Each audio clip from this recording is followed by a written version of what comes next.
ના બોલો એટલે આપણે પછી એનું સોલ્યુશન કરતા જઈએ એક એક વાત. બરોબર, વરસાદ પડે એટલે વાવેતર થાય. હવે વાવેતર કરો એટલે બિયારણ ક્યારે લાવો છો? અત્યારથી લાવી દો.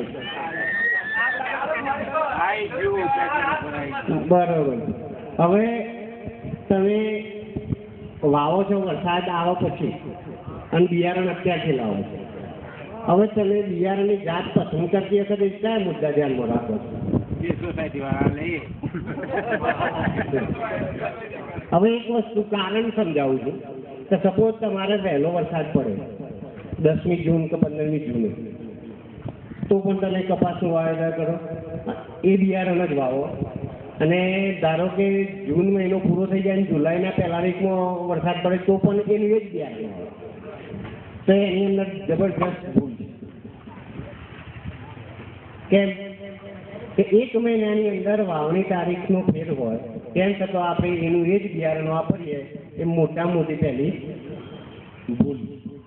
વહેલો વરસાદ પડે ને વહેલું આવે તો એના વિકાસ માટે લગભગ 3 થી 4 મહિનાનો સમય હોય. 1 મહિનો લેટ વાવો તો એને વિકાસ માટેનો સમય ફક્ત 80 થી 90 દિવસ હોય. એટલે જ્યારે લેટ વાવો ત્યારે આપણે જે પસંદગી કરેલી જાતો જો વહેલા સમયની હોય તો આપણું ઉત્પાદનમાં જબરજસ્ત નુકસાન પડે. વહેલી વાવણી